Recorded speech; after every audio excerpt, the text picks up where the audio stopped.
journal vous est proposé par Equity BCDC. Top Congo FM 88.4, première radio d'information en République démocratique du Congo. Le verrou de Kibumba dans le territoire de Nyiragongo, fortement sécurisé par les FARDC, la coalition RDF, UPDF, M23 n'arrive pas à franchir cette ligne de front. Les forces armées de la RDC, attaquées à 13 reprises ces derniers jours, tiennent bon. C'est le président de la société civile locale qui l'annonce. Top Congo FM. Le nouveau secrétaire général de l'UDPS devrait être connu ce week-end. C'est Victor Wakwenda qui se présente toujours comme président de la CDP, Convention démocratique du parti, qui l'annonce.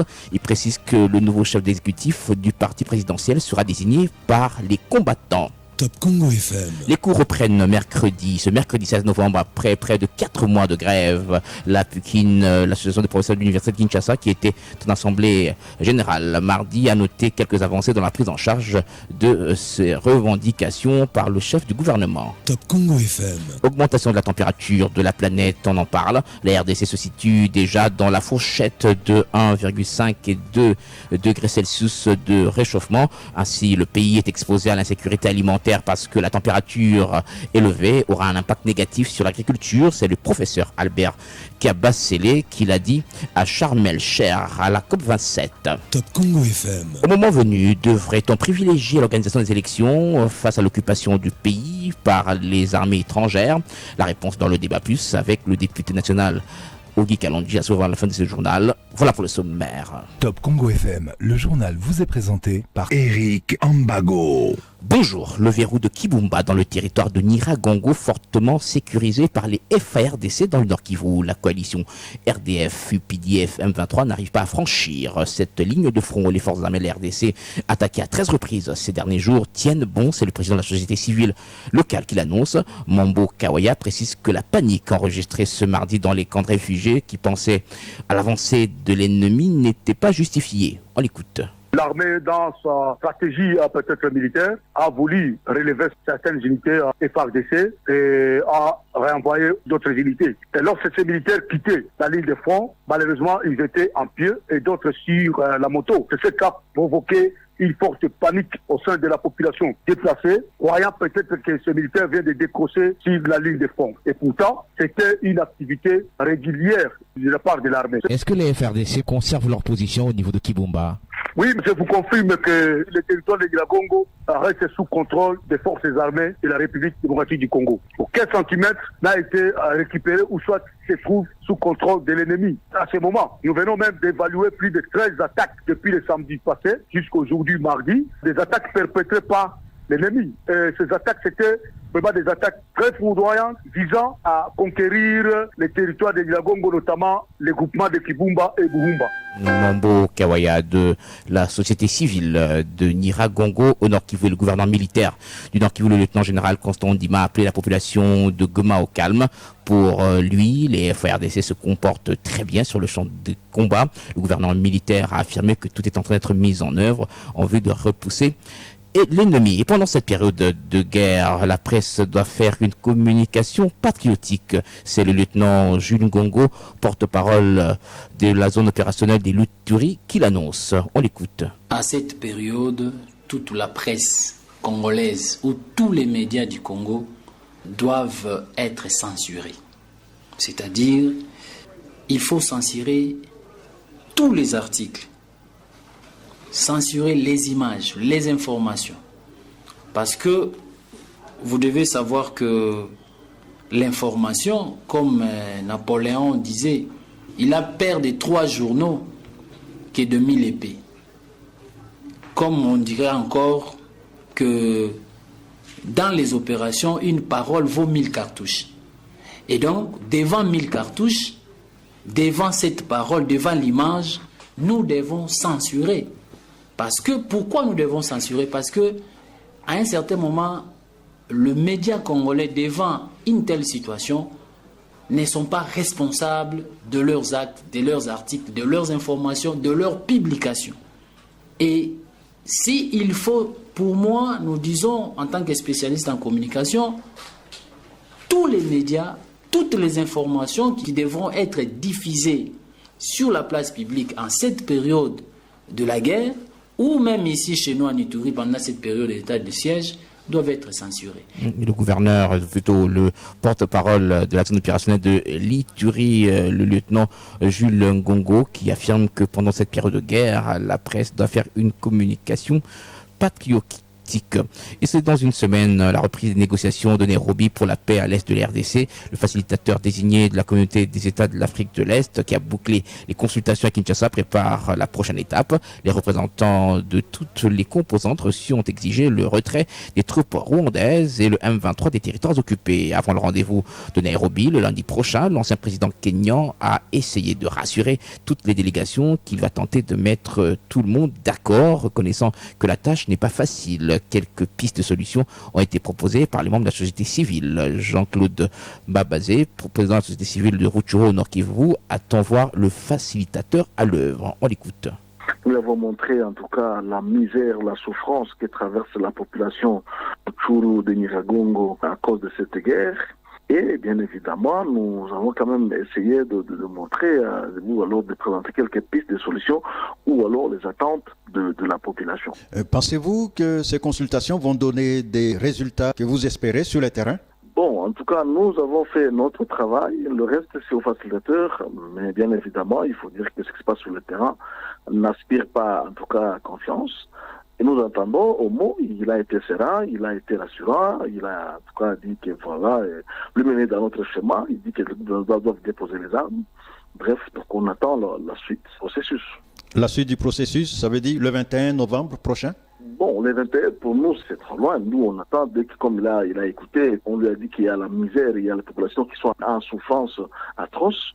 Écoutez, on doit d'abord, en tout cas, demander l'arrêt des hostilités, le retrait même de M23, et à la fin, maintenant, les autres peuvent suivre. C'est que nous attendons du médiateur. Jean-Claude Babazé de la société civile de Rutshuru au Nord Kivu et l'RDC a besoin des armes, mais dans le pays, on proteste contre l'embargo imposé par une notification préalable pour l'achat des armes. Le vice-premier ministre en charge des Affaires étrangères devra s'expliquer à l'Assemblée nationale. Une question orale avec débat lui est adressée par le député national Juvenal Munubo, qui veut que le chef de la diplomatie congolaise éclaire à ce sujet la représentation nationale. On l'écoute au téléphone de Trésor Kiyombo. Je pense que la population doit être fixée sur le débat qui a lieu maintenant, là, depuis quelques jours, le débat sur l'embargo ou pas, la notification. Et donc, la question concerne les armes dont le Congo doit acquérir pour l'aider à faire face à l'agression étrangère. Parce que d'un côté, les Nations Unies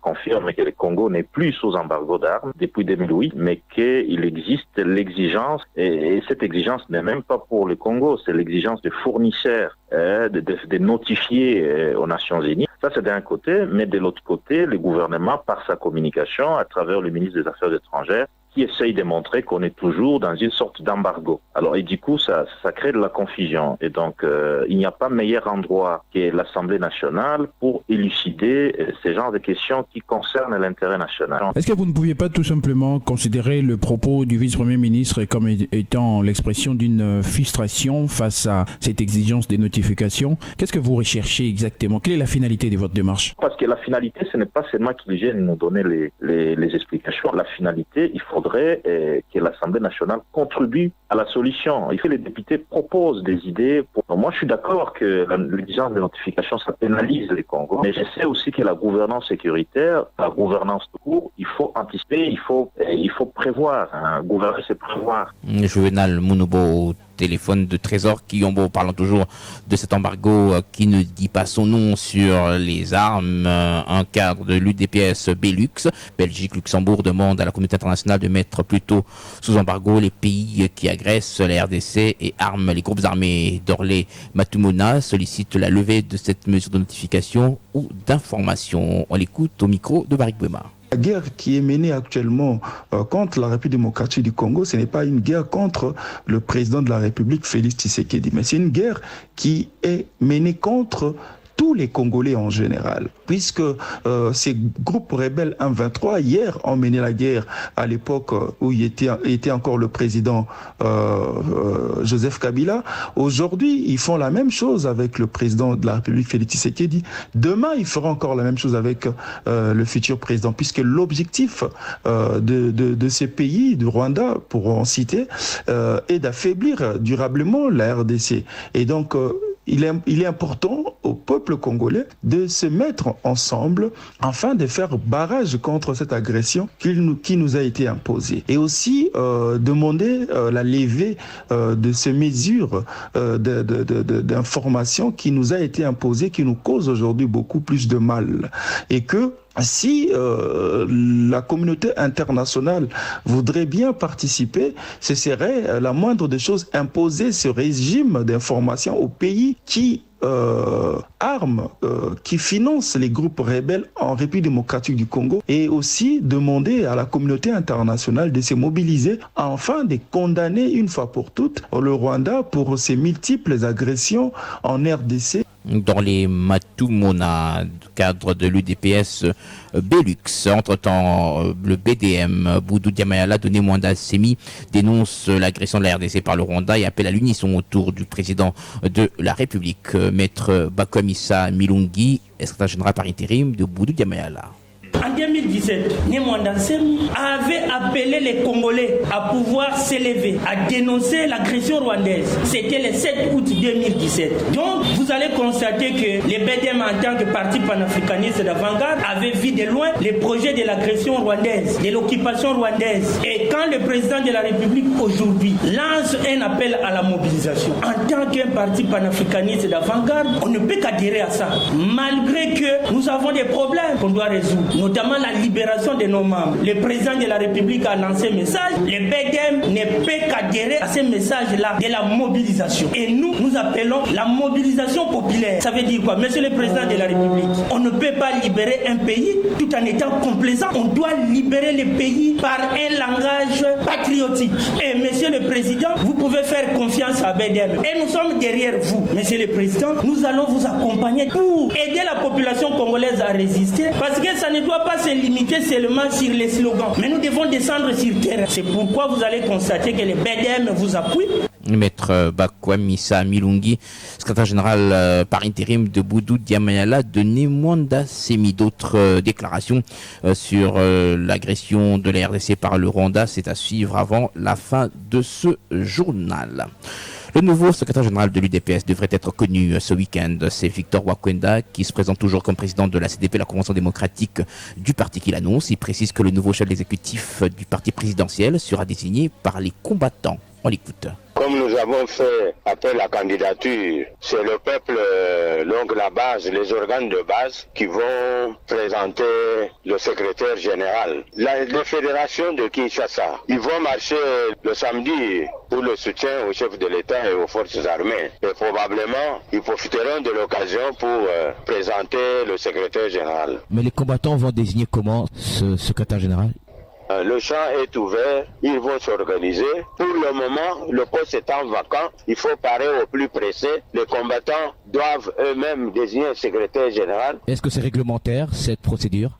C'est révolutionnaire. Vous êtes hors mandat, vous n'aviez pas qualité de déchoir Augustin Kabouya. Ça fait 4 ans qu'on parle de ça. C'est le président Wakwenda Bukassa Victor qui est le président de la CDP. Pour le destituer, il faut la plénière de la Convention démocratique par 2/3 de voix peut élire ou déchoir les membres du bureau de la CDP. Le parti est dirigé par Victor Wakwenda, puisque le directoire n'est pas opérationnel. Le parti, si les organes de base donnent le secrétaire général, il va compléter le directoire. Victor Wakwenda qui se présente toujours comme président de la CDP, Convention démocratique du parti.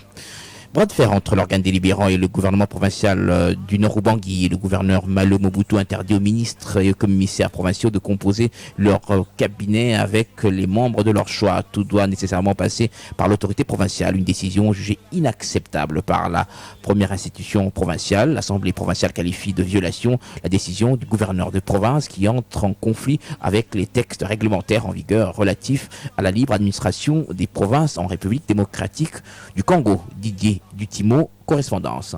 Les ministres et commissaires provinciaux du Nord-Ubangi ont les mains liées en ce qui concerne la composition des membres de leur propre cabinet politique. Dans une circulaire du gouverneur Malo Mobutu Ndimba, 17 novembre 2022, adressée à ces ministres et commissaires provinciaux, il est strictement interdit de composer leur cabinet par les membres de leur choix. Ce qui revient à dire que la désignation de collaborateurs des ministres et commissaires provinciaux du Nord-Ubangi dépend exclusivement de l'autorité provinciale. En réaction, l'Assemblée provinciale du Nord-Ubangi désapprouve cette façon de faire à travers sa lettre du 11 novembre dernier au gouverneur du Nord-Ubangi. Simon Bali Mombedoa, président de l'organe délibérant, indique que la circulaire du gouverneur Malo Mobutu est dépourvue de tout fondement juridique et par conséquent viole les dispositions de l'article 29 alinéa 1 de la loi numéro 08/012 du 31 juillet 2008 portant principes fondamentaux relatifs à la libre administration des provinces.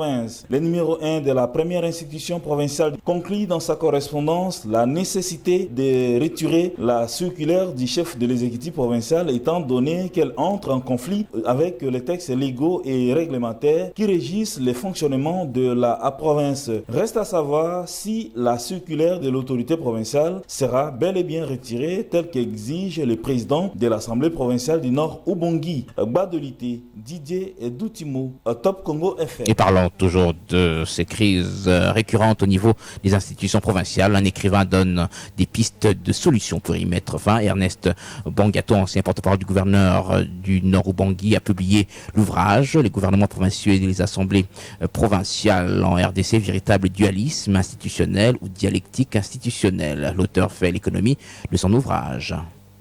Les non-coexistences entre les deux principales institutions provinciales freinent l'élan du développement des provinces. Les gouvernements provinciaux étant l'émanation des assemblées provinciales, ces dernières s'octroient le luxe de pouvoir imposer aux gouverneurs leur volonté sous les menaces des motions. Les gouverneurs des provinces, par peur d'être éjectés de leurs fonctions, s'obligent d'exécuter malgré eux la volonté leur imposée pour conserver le pouvoir. Les provinces sont prises en otage par les puissants députés provinciaux. Après avoir élu les gouverneurs contre des sommes importantes que personne n'ignore, les ministères provinciaux et les services publics provinciaux leur appartiennent des droits avec leurs membres de famille. Dans cette optique, comment ces gouverneurs de province vont-ils travailler? D'où je propose, il faut supprimer l'élection de gouverneurs au profit de la nomination par l'ordonnance présidentielle. L'écrivain Ernest Bangato. Les habitants des différents quartiers de Kinshasa peuvent s'organiser avec les chefs de ces quartiers et faire parvenir leurs desiderata à leurs communes respectives pour qu'ils soient pris en compte lors de l'élaboration des budgets de ces communes. Ceci ressort du thème évoquant le budget participatif expliqué aux habitants du quartier d'Anou dans la commune de Limete. L'Institut des stratégies pour le développement durable qui a organisé ces échanges en collaboration avec la fondation Hans Seidel a éveillé la conscience de cette population pour cette question capitale en présence du bourgmestre adjoint de Limete. Détail, José Ipachi. Un des intervenants à cette tribune populaire, Bertin Kaninda, facilitateur international du budget participatif, a demandé aux habitants du quartier Ndanou d'être présents dans des forums organisés à cette fin afin que leurs doléances soient prises en compte. Ils sont toujours absents en train de demander aux autorités de venir faire le travail. Or, il y a un mécanisme mis en place, surtout l'EDI 003, qui leur donne le droit de participer à l'élaboration et à l'exécution du budget de leur commune. Femme leader Aninzouzi a de son côté soulevé quelques besoins urgents de ces quartiers. Des inondations. Vous ne pouvez même pas accéder facilement. L'insécurité, le Koulouna, avec leurs actions, il n'y a pas un marché du quartier où les gens peuvent aller s'approvisionner. C'est à la population de pouvoir s'organiser avec comme leader chef de quartier, peuvent soulever les problèmes récurrents, faire des propositions, des solutions à présenter à l'autorité urbaine. Présent à cette tribune, le bourgmestre Adjoint de Limete a appelé à l'unité des habitants d'Indanou pour son émergence. C'est ce que confirme le berger Emmanuel Mouemba, habitant de ces quartiers.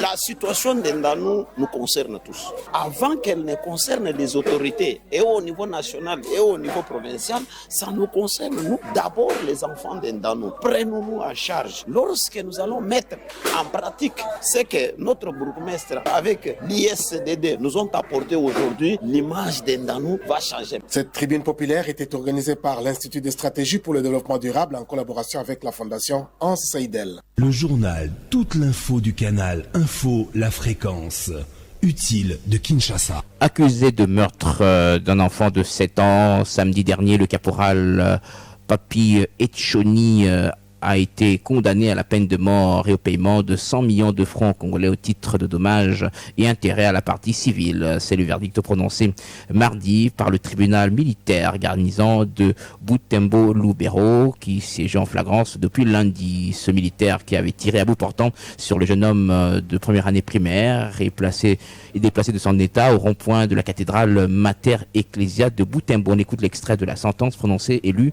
par le lieutenant-colonel magistrat Michel Pumboulou, président de Séan, au micro de Roger Mouliata. Statuant sur l'action publique, à la question de savoir si le prévenu Etchoni Angui Papi est coupable de l'infraction de meurtre mise à sa charge, le tribunal à la majorité des voix de membres de sa composition répond par oui. À celle de savoir s'il y a lieu de retenir en sa faveur des circonstances atténuantes, des causes de justification, objectives ou subjectives. À la majorité des voix de membres de sa composition, le tribunal répond par non. À la question de savoir s'il y a lieu de lui appliquer une sanction pénale et une peine complémentaire, le tribunal à la majorité des voix de membres de sa composition répond par oui.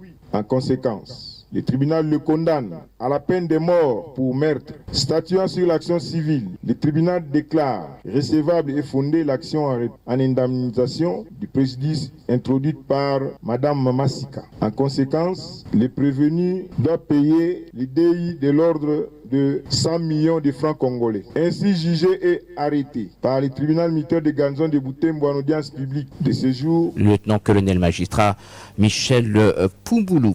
100 000 $ américains, c'est l'enveloppe qui sera mise à la disposition des femmes à faible revenu de Bujimaï dans la province du Kasaï oriental. Il s'agit d'un don de la fondation Kemesha faite mardi à la mutuelle financière des femmes africaines dans cette région du pays. La dotation de ces fonds à cette banque s'inscrit dans le souci de favoriser l'inclusion financière au féminin à travers des produits d'épargne et d'autres services financiers au profit des femmes, a indiqué la présidente du conseil d'administration de cette organisation. On fait le point avec le correspondant de Top Congo dans la province, Nicolas Kazadi. Remise ce mardi 15 novembre d'un chèque de 5 000 $ américains à la mutuelle financière des femmes africaines MIFA Kasaï Oriental. La cérémonie a eu lieu dans les installations de cette banque d'épargne au beau milieu du marché Ouetrafa où cet imposant ouvrage est érigé grâce au président Félix Tshisekedi. Selon la présidente du conseil d'administration de la MIFA Kasaï Oriental, cette bagatelle somme d'argent est déjà dans les comptes de cette institution financière. Ce montant-là de 100 000 $ est déjà matérialisé dans nos comptes à la Robank. C'est une aide de la part de la fondation Kemesha pour soutenir la femme la plus démunie du Kasaï oriental. Nous disons merci à la fondation et nous disons surtout merci au chef de l'État qui nous a donné l'occasion de vivre ces moments ici parce que c'est lui qui nous a construit le bâtiment que vous voyez, c'est lui qui a mis la femme du Kasaï oriental en valeur et nous disons à la fondation Kemesha que ça ne soit pas un dernier geste de sa part parce que nous en avons besoin. Alphonsine Chiboya ajoute que cet argent sera mis à la disposition des femmes à faible revenu. Nous allons octroyer des crédits aux femmes démunies, femmes qui gagnent petit, les femmes qui vendent la tomate, les balais, le sucre sur le marché, qui n'ont pas de moyens, qui n'ont pas de capital. Ce chèque va leur venir en appui en les octroyant un crédit, selon qu'elles en ont besoin. Implantée au Kasaï oriental au mois de juin 2022, la mutuelle financière des femmes africaines continue à connaître des adhésions chaque jour qui passe. Cette institution compte à ce jour près de 700 femmes. Mbujimaï, Nicolas Kazadi, Top Congo FM. Les agents de carrière des services publics de l'État récemment mis à la retraite n'ont pas encore touché leurs indemnités de fin de carrière. C'est le syndicat SIRAP qui le dit. Pour ce syndicat, il est inconcevable que le paiement de ces indemnités traîne alors que le dernier Conseil des ministres avait annoncé que ces agents et fonctionnaires de l'administration publique allaient recevoir leur argent. L'ingénieur Paul Yapaï, secrétaire général du SIRAP, plaide pour le paiement de ces nouveaux retraités. Il a été joint au téléphone par Mamichela. Maintenant, là, je vous informe. Aucun des secrétaires généraux de l'administration publique ne mérite, aucun des agents de carrière, selon les informations à notre possession, parce que nous venons de appeler même la fonction publique pour en savoir. Il y a des secrétaires généraux qui sont là-bas, qui sont en train de revendiquer, et les agents, que leurs comptes ne sont pas encore accrédités par les banques payeuses. C'est comme ça que nous interpellons le DGKMB qui a confirmé que la paye a été bel et bien passée dans les banques payeuses. Et nous interpellons le gouvernement avec le chef de l'État, comme nous venons de le dire, qui a tenu à ces conseils-là. C'est pas normal. Ils sont déjà notifiés. Ils sont déjà, notifiés. Bientôt, ils vont faire les remises et reprises avec les entrants dans leurs administrations. Et ils ne sont pas encore bénéficiés de leur indemnité de fin de carrière. C'est une tentative de détournement ou comment? Non, là, nous ne sommes pas d'accord. C'est pourquoi les syndicats montent au créneau pour dire qu'ils interpellent toutes les parties intervenantes à pousser le gouvernement pour qu'on puisse arriver à payer ces gens. L'ingénieur Paul Yapaï, secrétaire général du syndicat à SIRAP. Ils ont effectué une autre descente au ministère des Finances. Les agents des 5 entreprises du portefeuille, à savoir la GCAMI, la SCPT, la BCA, la BCCE et la NBK, exigent le paiement immédiat de 17 tranches d'arriérés de leur salaire à travers la dette intérieure. Ces agents ont organisé un sit-in mardi devant ce ministère, car selon eux, c'est là que serait bloqué leur dossier. Détail Rachel Innasiwe. Peuple d'abord, peuple d'abord, peuple d'abord, peuple yango eza ko souffrir, c'est inhumain. C'est le coup de gueule d'un des agents du ministère du portefeuille. Après plusieurs démarches entreprises, ces travailleurs affirment que le gouvernement congolais n'arrive toujours pas à trouver une solution à leurs problèmes. Léonard Kabangou est agent de l'ex-BCCE. Il ne paye que quand nous venons danser, nous ses parents.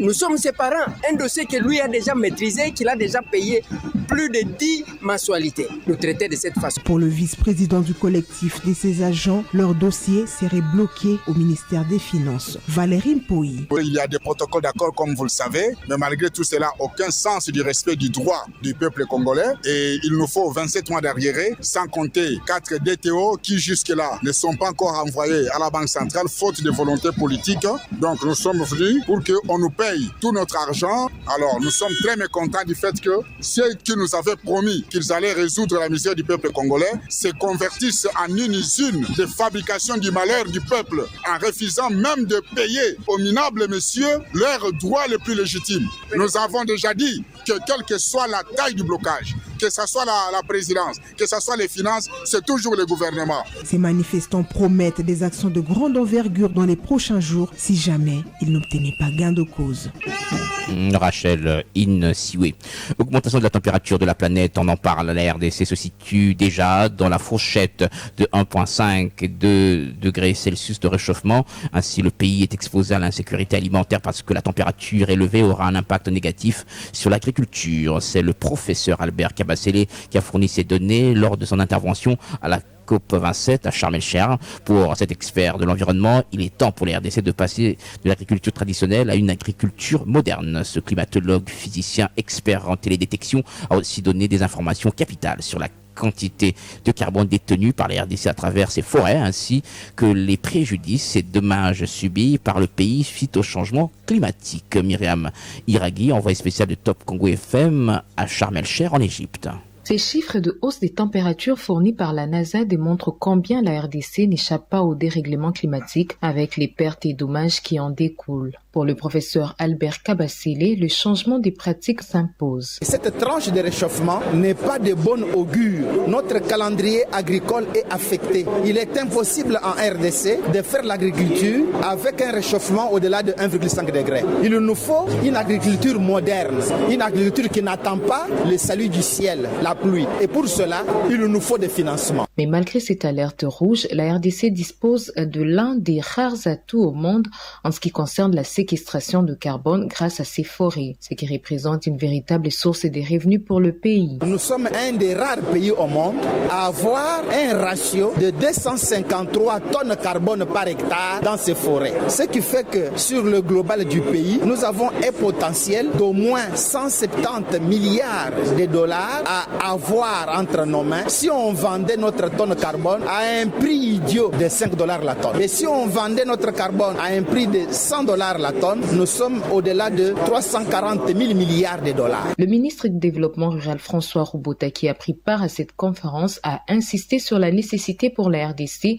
de préserver ses forêts afin de protéger le monde rural et les communautés. En tant que ministre du Développement rural, je me bats pour la promotion de l'économie rurale et avec cette augmentation de température, ça peut avoir un impact sur cette politique de promotion de l'économie rurale. Raison pour laquelle nous devons absolument préserver nos forêts et éviter que nous n'ayons pas à déboiser à outrance, ce qui pourrait avoir un impact négatif. Rappelons que ces conférences mondiales sur les climats qui se tiennent chaque année visent la recherche des solutions pour maintenir la température de la planète en dessous de 1,5 degré Celsius. Depuis Sharm el-Sheikh en Égypte, Myriam Iraghi pour Top Congo FM.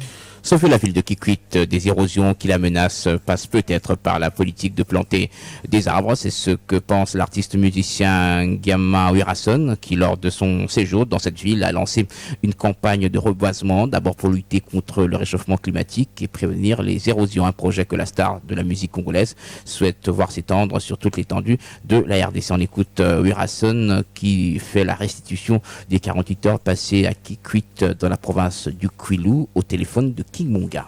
Suite à l'initiative du chef de l'État, son Excellence Félix Antoine Tshisekedi Tshilombo, de planter 1 milliard d'arbres en RDC. Nous, la Fondation Wirason, avons saisi cette occasion pour initier un projet sur le reboisement dans la ville de Kikwiti pour lutter contre les réchauffements climatiques et les érosions. Nous remercions le DG Honoré Moulumba du Fonds forestier national pour son implication et puis nous sollicitons du gouvernement que ces projets soient réalisés sur toute l'étendue de la République démocratique du Congo. Ça sera une façon pour nous d'accompagner les chefs de l'État dans sa lutte contre les réchauffements climatiques. J'ai profité de mon séjour à Kikwiti pour avoir un entretien avec les chefs coutumiers de l'espace Grand Bandundu par rapport à la situation sécuritaire. En fait, je pense que dans quelques jours,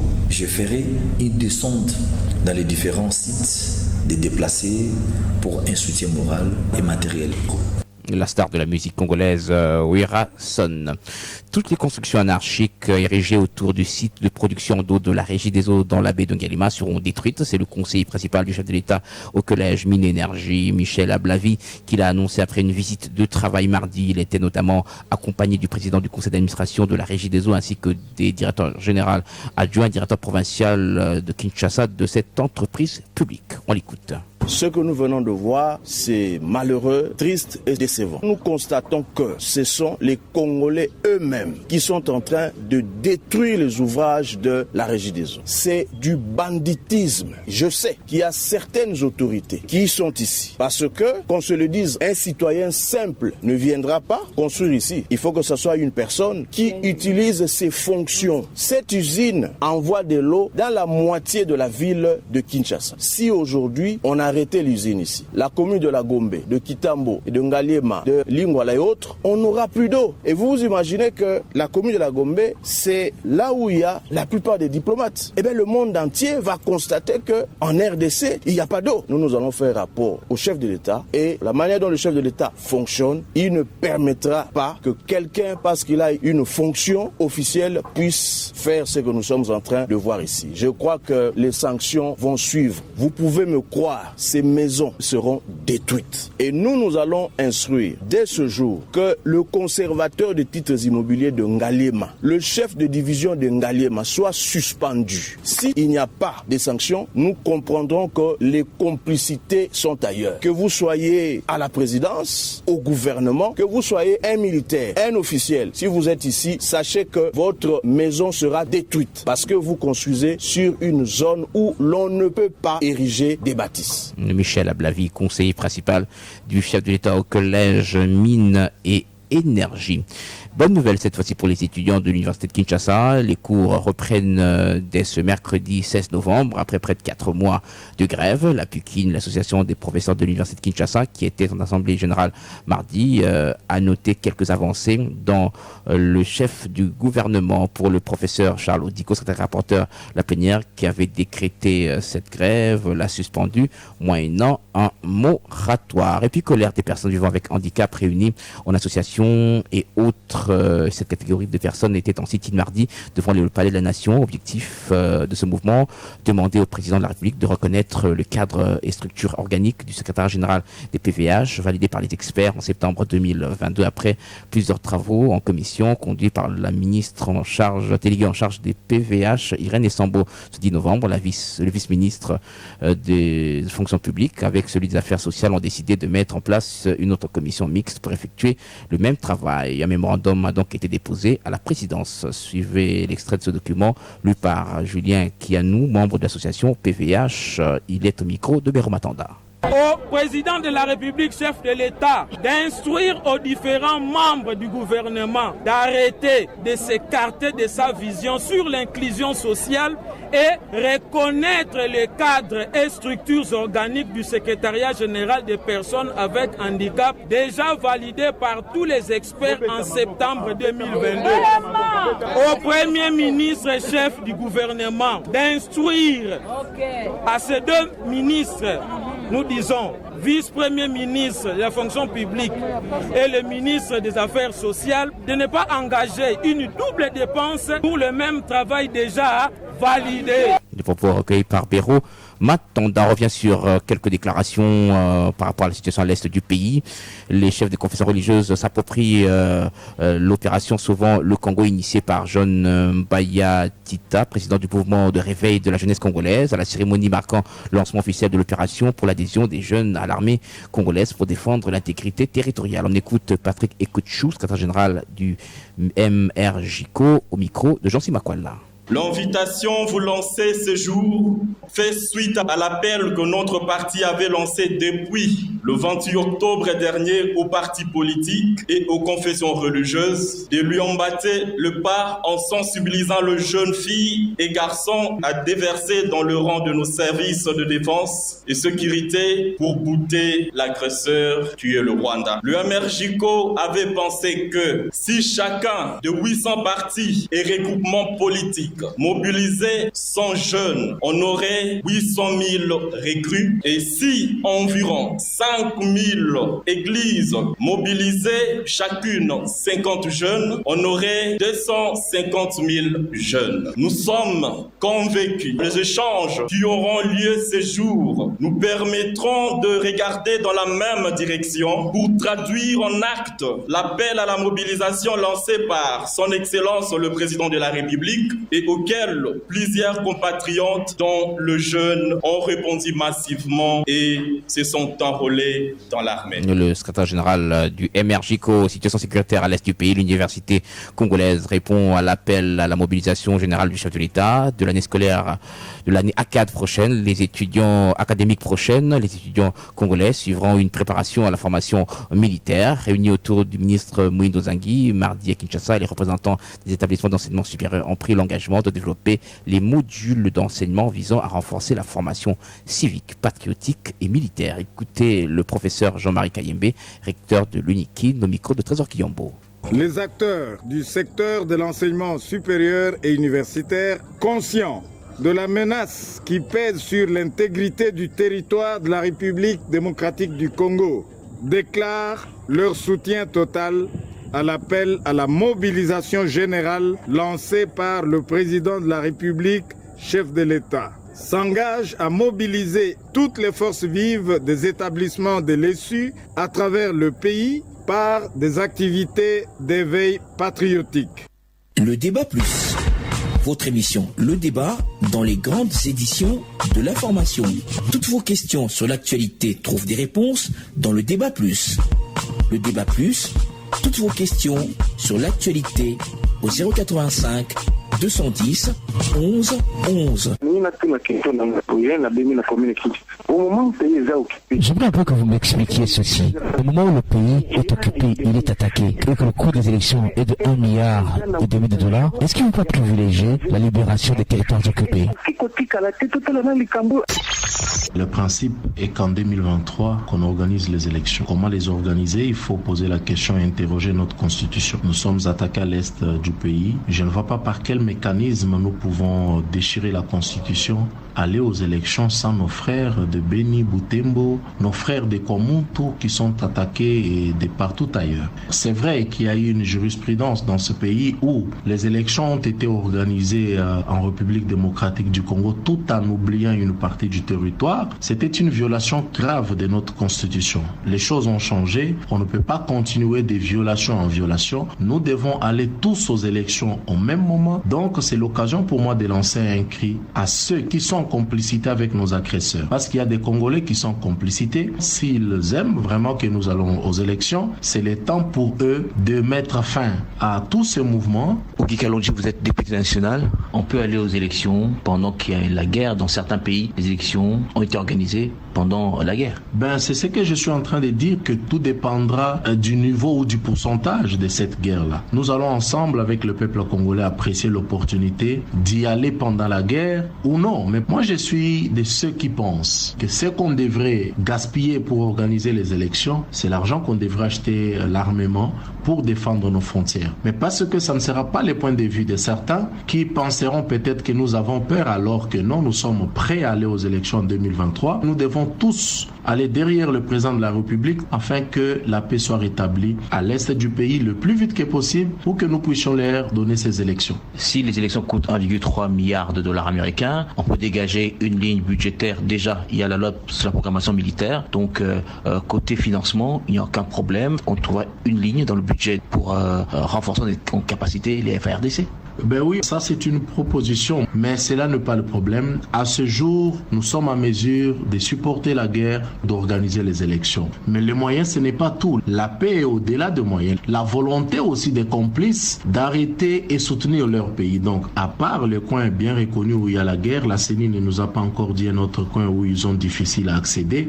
Mais lorsque la CENI nous dira qu'ils ne savent pas accéder dans tel ou autre coin, nous allons tirer les conséquences en tant que politiques. Alors aujourd'hui, par exemple, vous parlez de dégonfler le budget des élections. Ça veut dire qu'au finish, on devra envisager des élections au suffrage universel indirect. Je pense que tout de suite, ce n'est pas mon point de vue, mais s'il était peut-être demandé qu'on puisse envisager les élections après chaque 10 ans, moi je voterais pour oui. Le débat plus. Votre émission Le Débat dans les grandes éditions de l'information. Toutes vos questions sur l'actualité trouvent des réponses dans Le Débat plus. Le Débat plus, toutes vos questions sur l'actualité au 085 210 11 11. Top Congo FM 88.4, première radio d'information en République démocratique du Congo. Ce journal est complètement terminé, mise en onde grâce Lema. Merci à Théo Lusakeno qui a permis la diffusion de ce journal sur YouTube. Merci à Rachel Siwe qui nous a aidé dans la rédaction. Pascal Capal était à la réalisation. Merci à vous d'avoir voulu nous écouter. L'actualité continue sur l'application Top Congo et les réseaux sociaux. À très bientôt. 5 éditions, 18 bulletins d'information. Top Congo FM 88.4, première radio d'information en République démocratique du Congo. Une rédaction en contact permanent avec ses auditeurs. 080 812 812. Information avec Top Congo FM 24h sur 24, 7 jours sur 7. Ce journal vous a été proposé par Equity BCDC.